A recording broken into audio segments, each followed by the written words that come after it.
पार्वती जी ने शिव जी से पूछा कि तुम्हारी अवस्था कितनी है। शंकर भगवान कुछ नहीं बोले, मुस्कुरा दिए। कभी कभी कोई कोई प्रसंग ऐसा होता है जिसमें पति पत्नी का कोई उत्तर नहीं देता और वो मुस्कुरा देता। और कभी कभी ऐसा भी होता है कि पत्नी कोई प्रश्न लेकर जिद कर कर पकड़ लेती है तो पति को उत्तर देना ही पड़ता है।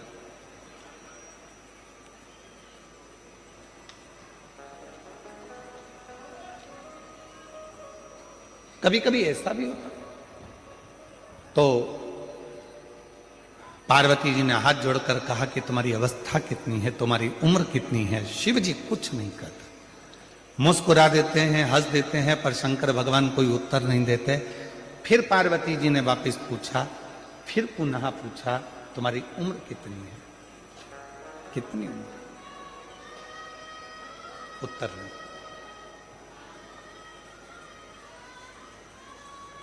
पार्वती जी बार बार शंकर भगवान से पूछ रही हैं, तुम्हारी उम्र कितनी है, तुम्हारी अवस्था कितनी है, तुम्हारी उम्र कितनी है, तुम्हारी अवस्था कितनी है। तब देवाधिदेव महादेव ने आखिरी में पार्वती जी से कहा, पार्वती मेरी उम्र जानकर, अवस्था जानकर तुझे करना क्या? क्या करना तुझे अवस्था जानकर, उम्र जानकर?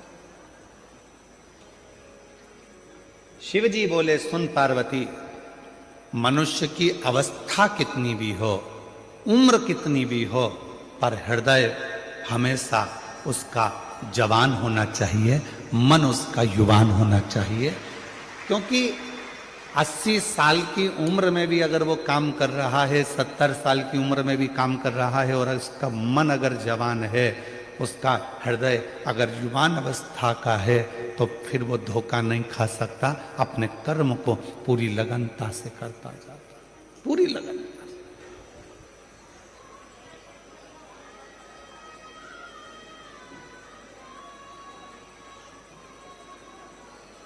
अब कोई आपसे पूछे, क्यों साहब भारत की भूमि का संचालन कर रहे माननीय प्रधानमंत्री जी की उम्र कितनी है? आप कहोगे 75 के हो।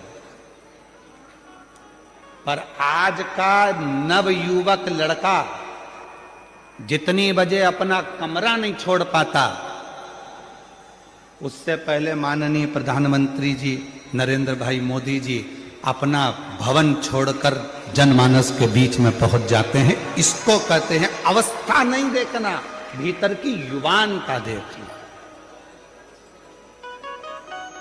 इसको अवस्था नहीं देखते, इसको भीतर की युवानता देखते हैं। अपने भीतर, अपने हृदय, अपने मन की युवा अवस्था।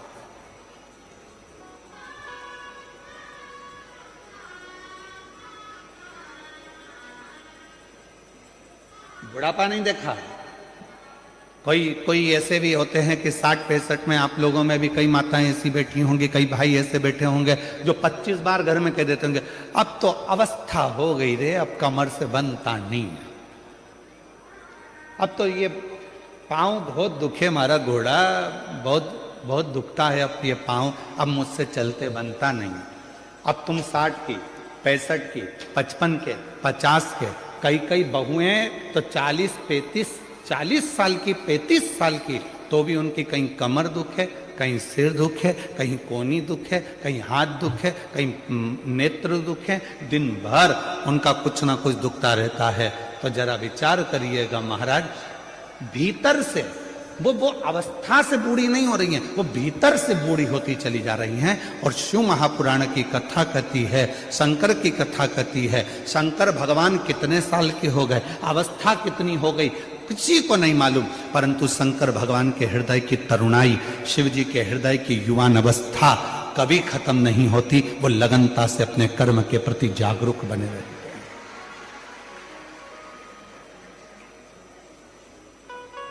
आप कितने जागरूक हैं, ये आपके ऊपर निर्भर करता है।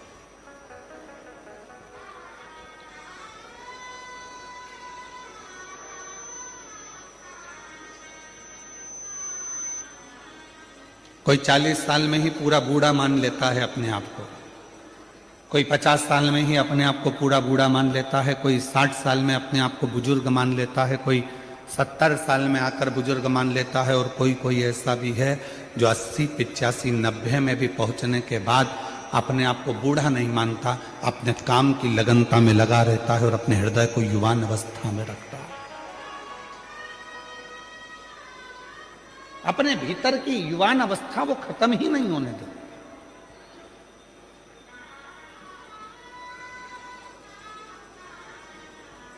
दो 2025 चले गया, 2026 आ गया और 26 की ये पहली कथा चालू हो गई। आज आप लोगों से निवेदन है, तुम कितने भी उम्र में बढ़ रहे हो मना नहीं, कितने भी धन में बढ़ रहे हो मना नहीं, कितनी भी फैक्ट्रियों में बढ़ रहे हो मना नहीं, कितनी भी गाड़ियों में बढ़ रहे हो मना नहीं, कितने ही बंगलों में बढ़ रहे हो मना नहीं, तुम कितनी भी उन्नति की सीढ़ी पर चढ़ रहे हो मना नहीं, पर इतना जरूर याद रखना कि अपने मन को हमेशा उम्र से मत तोलना। उम्र कितनी भी बढ़ जाए, बंगले कितने भी बढ़ जाए, गाड़ी कितनी भी बढ़ जाए, फैक्ट्री कितनी भी बढ़ जाए, गाड़ियां कितनी भी बढ़ जाए, पर मन को हमेशा युवान रखना, तरुण रखना, और जिस मन से आपको दुनिया का सारा कार्य करना, उस मन की तरुणाई को रखिए। किसी ने कह दिया तुम्हारे बस का ये नहीं है, ऐसा हो नहीं सकता कि मेरे बस का नहीं, मेरे को करके मानना।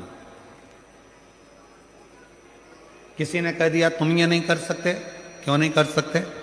मेरे मन का पूरा विश्वास है मैं ये कार्य कर